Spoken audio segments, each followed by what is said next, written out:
Brilliance Audio presents The Night Crossing by Robert Masello, performed by Gary Furlong.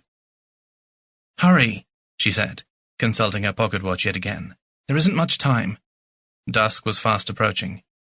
Cesar, the oldest and thus the lead porter, grunted, and the two men behind him muttered something to each other that she couldn't make out over the rising wind.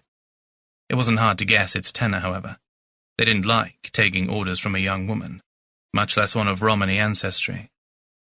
If she hadn't offered them more money than they'd make in a year of goat herding, she'd have had to make this climb alone, toting her tripod and camera along with all her provisions and her tent. Glancing to the east, she saw a bank of turbulent dark clouds racing toward them, like a legion of demons rushing to protect their lord. That lord reigned, if she'd plotted her course correctly, no more than a few hundred yards further up the craggy mountainside. It had taken her weeks to reach this remote stretch of the Carpathian mountain range, and a steady climb all day to get where she was going now.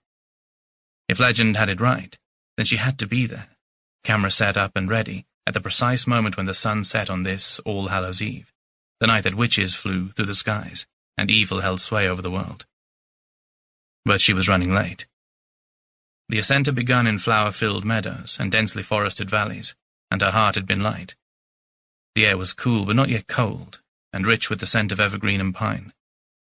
Red hawks had circled overhead. Fat, black bears had swatted fish from the rushing streams.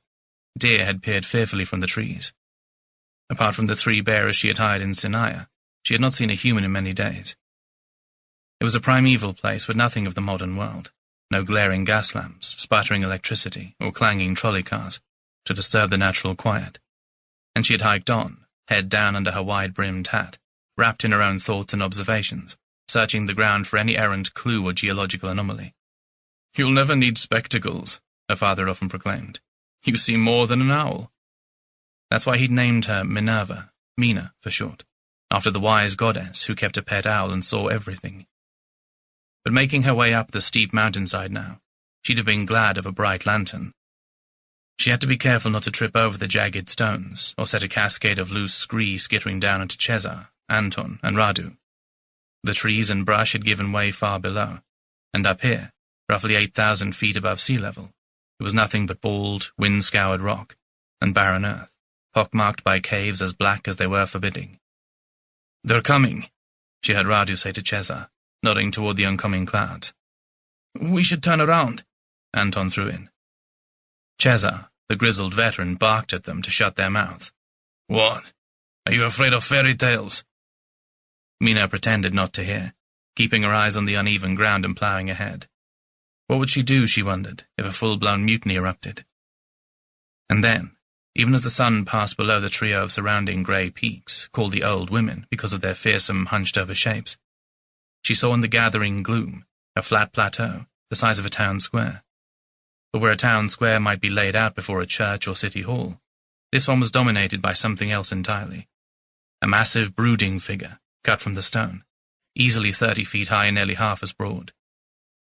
The sight of it stopped her in her tracks, and Cesar, who'd been watching the ground himself, bumped into her. Then he stopped too, and looked up. The figure was a sphinx, the mythical monster from Middle Eastern legend and lore, the great half-human, half-lion beast, resting on its haunches, whose baleful stare had gazed out over the Saharan desert for millennia, whose headdress, the iconic Nemesh, echoed the Egyptian pharaoh's own. But to find it here of all places, thousands of miles from the delta of the Nile or the Valley of the Kings, atop a nearly inaccessible Carpathian mountain peak, its huge empty eye sockets looking west toward the pale sun setting over the cliffs and treetops of neighboring Transylvania, was unnerving. Mina thought she had been prepared for it. She had heard the stories, she had seen the original monuments squatting on the desert sands. But she had not been as prepared as she thought. Not for this. Her mouth fell open in wonder,